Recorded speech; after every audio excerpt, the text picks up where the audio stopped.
Hi everyone, welcome back to my channel and welcome to another video. Today I have something slightly different, but it's very in keeping with my sort of general interests and the stuff that you've seen from me previously on my YouTube channels. So if you don't know, I have for the last almost year had two YouTube channels. I've had a planning YouTube channel, which I'd had for a little while before that. And then in the summer of 2022, I created a reading YouTube channel to really encompass my love of reading. And I've run both YouTube channels for that time, but I've reached a point where I think that my content needs to come back together. I'm not really a big enough YouTube channel to need to have two. And even though reading content is likely to perform worse on my planning channel, I think it would be easier for me to post more consistently and get more content out to you if my content was all on one channel. So I've made the decision to suspend my reading channel for now and incorporate it into my planning channel. And this is all a test, you know, it's putting the algorithm through its paces and seeing what works and what doesn't. But for now, that's the plan. But what I wanted to do was, by incorporating my reading content into my planning channel, I still wanted to keep an element of planning in it to try and encourage those of you that are here for my planning content to check out my reading content as well. And I discovered some reading journals videos on YouTube, and I thought that is the perfect way to bring together the two things that I love, both my planning and my reading. So I have decided to start a reading journal. Yes, I am starting it at the end of March, and that maybe seems a bit silly, but it's never too late to start. I've only missed 3 months. It will be pretty easy for me to catch those up. So I think it's still relevant, and whilst I think that people aren't going to be searching for reading journal setups in March, I still wanted to bring this video to you to give you my updates, to talk to you about my plans with the journals. So hopefully you will still enjoy this video. So when I was trying to decide on a reading journal, I was thinking about the type of notebook that I would want to use. And typically I have used Archer and Olive before. I have an Archer and Olive blackout journal, but they actually have stopped stocking in UK stockists. And so it can be quite difficult to get hold of an Archer and Olive at this point. And so I actually decided to use a planner that I could get more easily, which is this Yop and Tom. I'm pretty sure that's what it's called. I now can't find my reading journal on my desk to double check that that's the name. Yeah, Yop and Tom. And it's in this light pink colour. And I just decided I wanted pink. You know, I love pink and I've never had a pink journal before. I have a Scribbles That Matters journal, which is in a not very attractive shade of grey. And so I decided I really wanted a pink one. And this one, when I first opened it, wasn't as sort of bubblegum pink as I thought it was going to be. It looked ballet slipper pink, but actually when I use it in my conservatory, which is a much whiter light room, I think it is truer to colour that it was advertised as, which is a sort of light bubblegum pink, which I really like. And it has this kind of like rose gold moon on the front. I really like the design and I really like the pink ribbon. The paper is 160 GSM, so pretty similar to Archer and Olive and Scribbles That Matter, and it is a bright white paper. Now, there are a few things that I don't totally love. I'm really sorry if you can hear my printer in the background while I do this. It's decided to just come alive. I don't love everything about this journal, so I've only had it a week and it's got really dirty very quickly. You won't be able to see that in this video, but on the back of the spine, it's really quite grey and it gets marks really easily. It's a vegan leather material, the cover. So I am a little bit disappointed about that because I have only had it a week. And so if, you know, I won't really be taking this journal anywhere. But if you are somebody that is going to be taking this journal out and about, I'm not really sure if I could recommend it for that. But I will keep you updated in future videos and let you know what I think. The dot grid in the pages is quite dark. The dots are actually quite a dark grey, whereas the Scribbles That Matters journals are a light grey, which I do personally prefer. This planner also does have a little cross in the middle that shows you where the middle of the page is and lines on the outsides. That's kind of useful though, so I've decided I don't mind that too much. If you were doing a lot of spreads, I think it would be useful for sort of helping you with figuring out where to draw your lines. And they do also have a helpful dot grid page, which I don't show in this video, but it's like a dot grid insert that they include, which means you don't have to draw it out yourself, which a lot of bullet journalers do. So I think that's quite fun. So that's a little bit about the journal. Now let me tell you what I'm actually doing in this video. So I'm setting up my first few pages.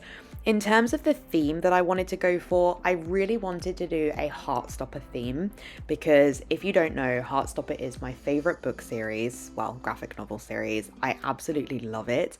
And it was my favorite book series and my favorite books of 2022. So I wanted to do a Heartstopper theme. Turns out I can't draw Heartstopper leaves, unfortunately. So I ended up having to pivot a little bit with what I did. So I still picked some colours that I felt were in the sort of Heartstopper colour range, so kind of pastels, neon pastels.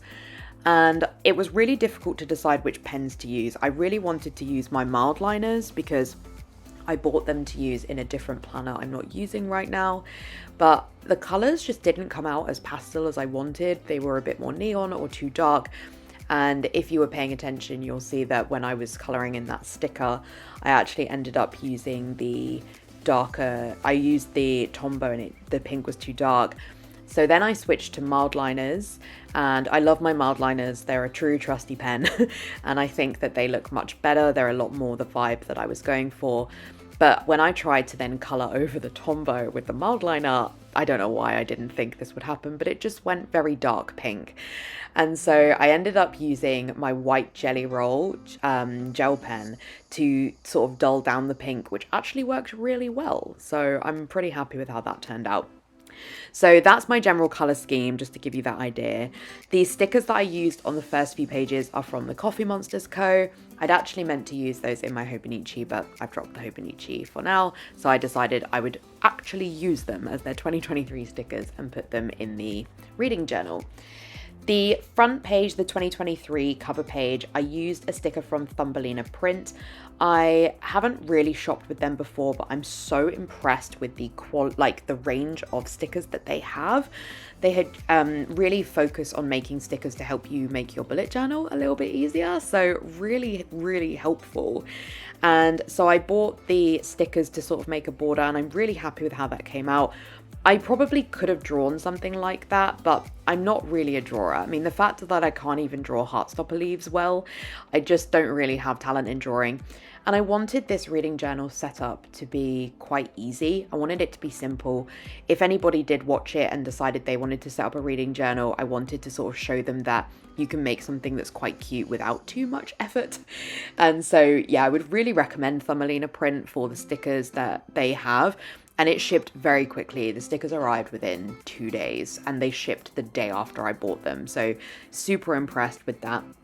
And I think it's just an easy win for making my bullet journal look a bit more put together with relatively low effort from me.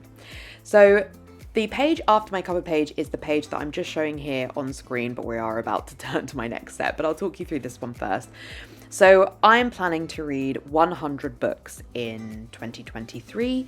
At time of filming, I've read 25. I've slowed down a little bit on my reading, but I'm technically on track in terms of I need to hit 25 by the end of March, which I've already done.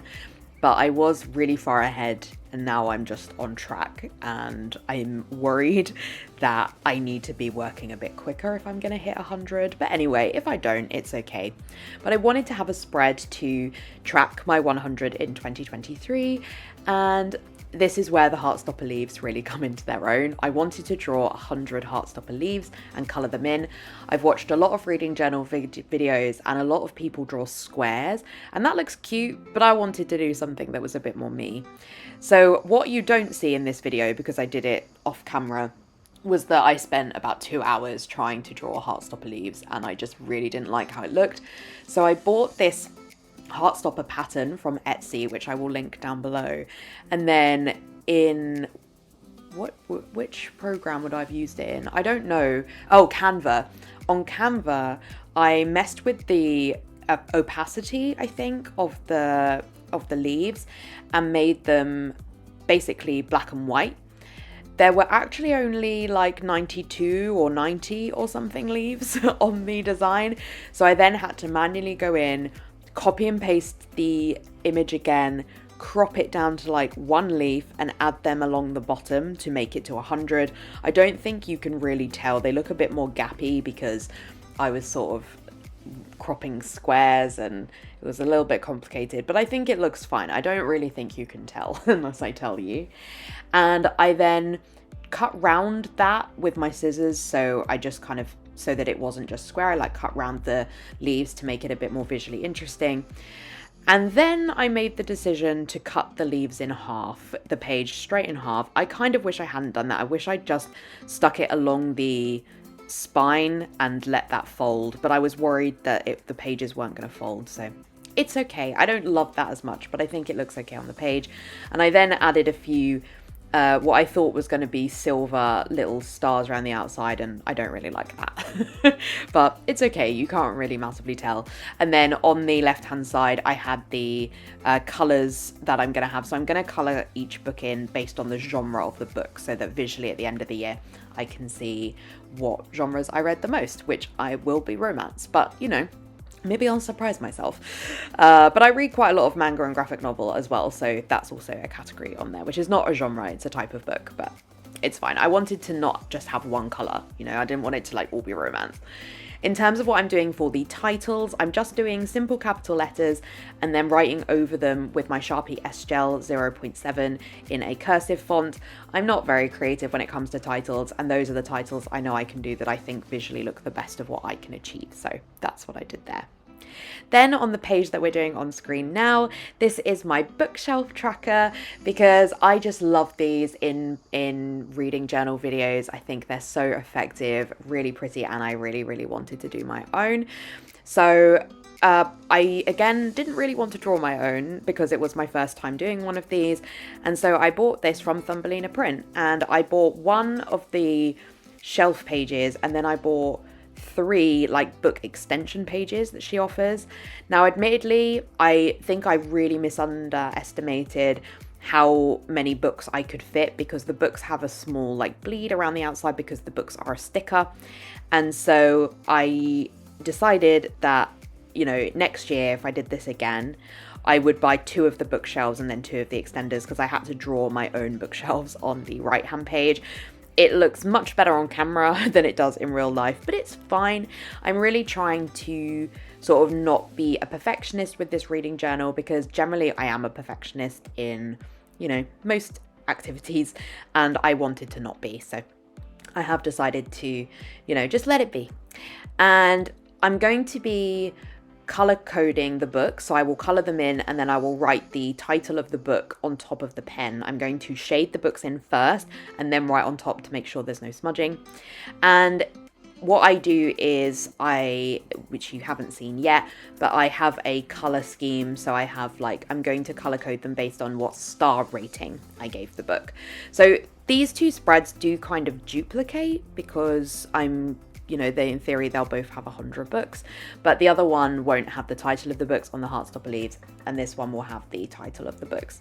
So I just really wanted to have the bookshelf spread. I feel it's very quintessential reading journal. I think if I'd drawn them myself, I would maybe have been able to fit more in, but 100 it does. I have 50 on one side, 50 on the other. It works pretty well. I like the stickers with like the plants, the camera, the radio. I think it gives a little bit of extra something to the page, and so I do need to color those in as well to complete my shelves. But yeah, I'm really happy with how that turned out. I'm going to start talking about the next spread, even though you haven't seen it yet, because I don't think I include a lot of clips about that.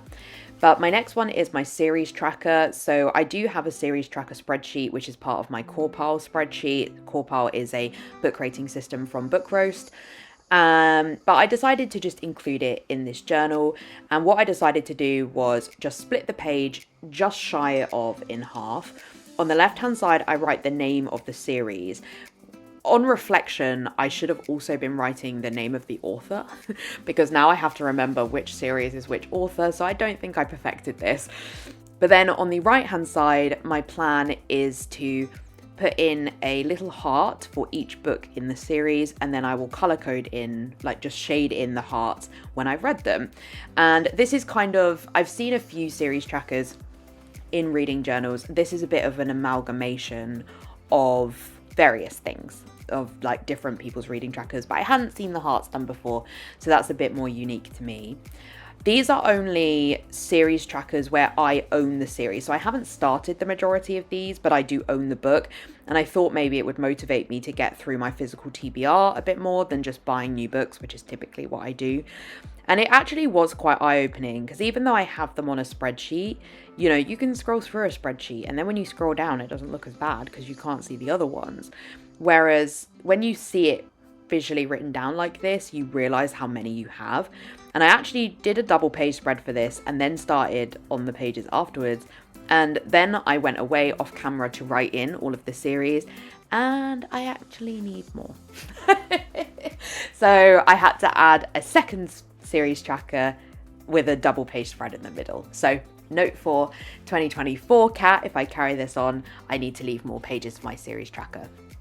With the series tracker, I did what I've seen a lot of people do and shade in every other row. I don't love how this came out because I wish I had a light grey Tombow, but I only have light grey mild liners, and I think that the mild liners are quite a dark grey, so I would have liked to have used a lighter grey, so I need to try and get a light grey Tombow because I think I also would have been able to do a neater line with my Tombow. With my mild liner, it was really difficult to get an appropriate highlight. It's not a straight line. I tried to do it with a ruler and that was even worse than doing it without the ruler, but I don't love how it looks. So yeah, I think I would have rather done it with the Tombow. So on this double page spread here, on the left hand side is my 23 in 2023. I did a video on my book channel where I mentioned some books I would like to read this year. And so I will be sticking in the covers of these books with sticker paper. Unfortunately, my printer is really having a moment right now and I really wanted to get this video live, so I haven't shown that in here, but I've just drawn out rough boxes where I'm going to be sticking in the book covers. So if you do want to check out that video, I'll try and remember to link it down below so you can watch that if you want to see the books I'm planning to read. The book title of the video is 20 in 2023, but there were actually 23 books that I mentioned. Then on the right hand side, I'm doing what's called Read the Rainbow. So I'm just going to be sticking in book covers for books that match the colour of various shades of the rainbow. I don't love the mild liners I picked out for this. I don't think I picked out a very good range. I wish I'd picked out a different purple instead of the like indigo-y colour that I picked, which is more of a blue. So I've kind of ended up with like a blue, a teal and a darker blue. So that's a bit of a shame. But other than that, I don't mind it too much. I also wish I'd done the rainbow higher up. So you see I had to read the above rainbow. So again, you know, learning, I didn't do that page with a ruler either, and my boxes are really wonky. But I'm now just showing you the flip through of the journal. I really hope that you enjoyed this video. Thank you so much for checking it out. And my plan will be to do a catch up where I do my January and February spreads, and I'll talk about my January and February reads again, even though I've already done that on my book channel. But just in case you missed those, I'll do that on this channel. And then I'll do a separate video for my March wrap up. I plan to include a bit more of my stats and things like that in here, so hopefully you'll enjoy that. Otherwise, thank you so much for watching and bearing with me through this change of my channels. I really appreciate it. I will have links in the description to things that are featured in this video, as well as to my Instagram if you want to check out any more of my content. Otherwise, I'll see you in my next video. Bye.